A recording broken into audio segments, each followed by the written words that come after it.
U.S. Immigration and Customs Enforcement has shared a video of their detention centers on social media X. Immigration detention is not about punishment. It's a legal step in enforcing removal orders, not a prison sentence, ICE wrote on X. Contrary to popular belief, ICE said it only detains people who are subject to final removal proceedings, not just anyone without documents. Detention is temporary and used while a non-citizen awaits a ruling on whether they'll be removed from the U.S. ICE emphasizes that detention under immigration law is not the same as serving time for a crime. It's administrative, like holding someone for legal processing. ICE reminded the public that its mission is to enforce immigration laws, not criminal statutes. Detention is based on immigration status, not criminal guilt. Before removal, the detained individual undergoes the legal process, including access to a hearing and potential appeal. Many are detained to prevent flight risks, ensuring that individuals show up for their hearings and removal proceedings. The tweet was part of an effort to challenge the narrative that all detention equals punishment, especially amid rising public criticism. But critics say the line between administrative and inhumane is getting blurry, especially as deportation policies expand. I will rescue every city and town that has been invaded and conquered, and we will put these vicious and bloodthirsty criminals in jail or kick them the hell out of our country and fast. To expedite removal of the Tren de Aragua and other savage gangs, I will invoke the Alien Enemies Act of, listen to this, 1798. That's an old one. You have to go back that far because as we've grown and grown, our politics and politicians have become weaker and weaker. Our laws don't mean anything. It's so bad what's happening to our country, and we're becoming a very unsafe country, but we're going to be a lot more unsafe when you realize that all of the criminals from every country in the world is being deposited right into our nation, and we're not going to take it. But we're using the Alien Enemies Act, think of that, 1798, boy, that's a long time ago, to target and dismantle every migrant criminal network operating on American soil, and it gives tremendous authority to everybody to straighten out our country. We've got to have a country. We've got to have borders. We've got to have fair elections. We've got to have a free press. Look how many people are back there. They're just so many bad. They're so fake. So many of them, they're fake. They're fake.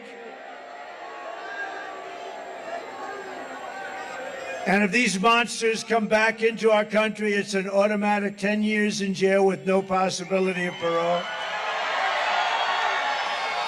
And I'm hereby calling for the death penalty for any migrant that kills an American citizen or law enforcement officer. And I will immediately ban all sanctuary cities in the United States. We're ending sanctuary cities, which is sanctuary for criminals.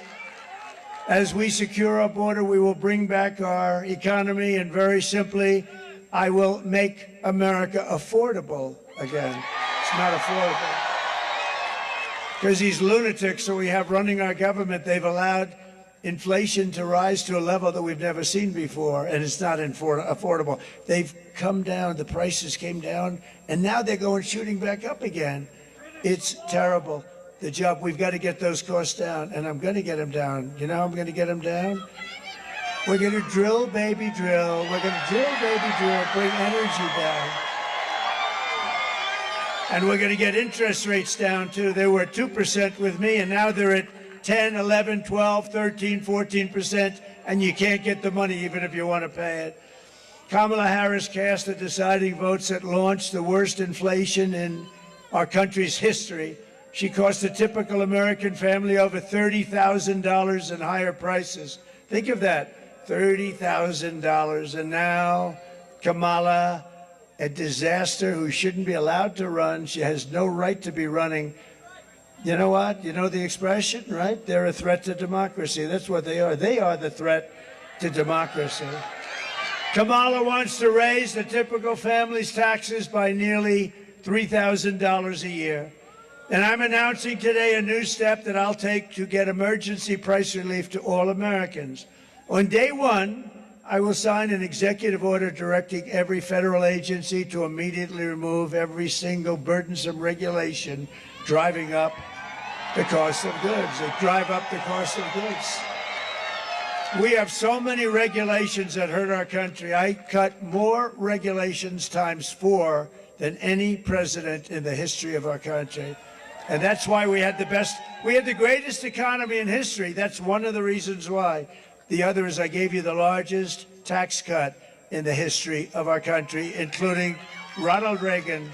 Furthermore, I will create a new cabinet position for a senior member of my administration who will be tasked exclusively with doing everything in the federal government's power to reduce the cost of living. We have to. You not be able to live.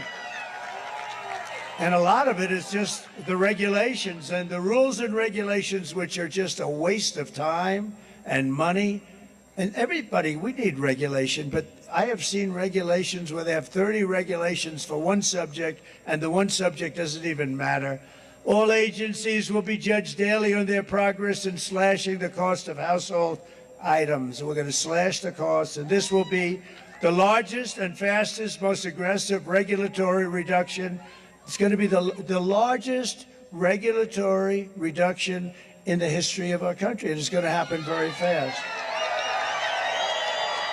Using just very conservative estimates, we will save the typical household $7,000 in the first year alone,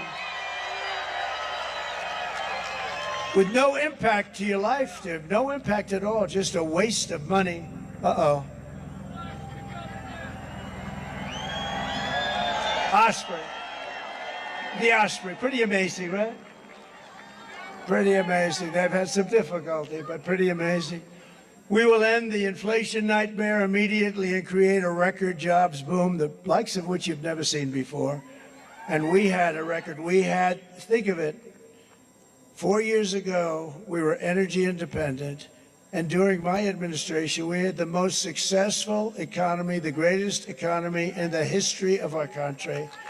The history of our country. And we had the best job numbers in the history of our country. African American, Hispanic American, Asian American, men, women, people with a degree, young people with a degree in the best schools, young people without a degree at all. Every single group had the best. There wasn't one group that wasn't at the all-time top. We had the most successful administration, and we rebuilt the military. We did so many. We defeated ISIS. We did a lot. I will massively cut taxes for workers and small businesses, and we will also have no tax on tips, no tax on overtime, and no tax on Social Security benefits to your seniors. This liar got up today. She said, Donald Trump is going to cut Social Security. No. She knows I'm not. She's going to destroy Social Security, but I'll never cut it. And I'm never raising the age either. She'll have no choice but to. But what I will cut is the tax on Social Security. So she's a little confused. No, she is a liar.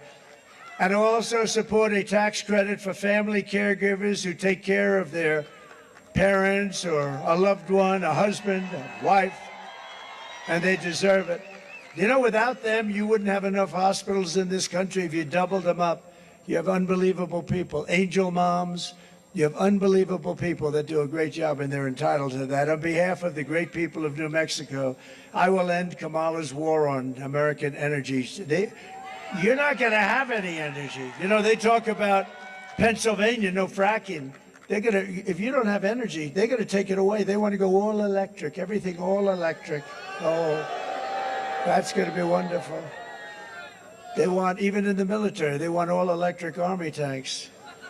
There's only one problem, they don't work. But they will be environmentally friendly as you blast your way into various enemy cities, right?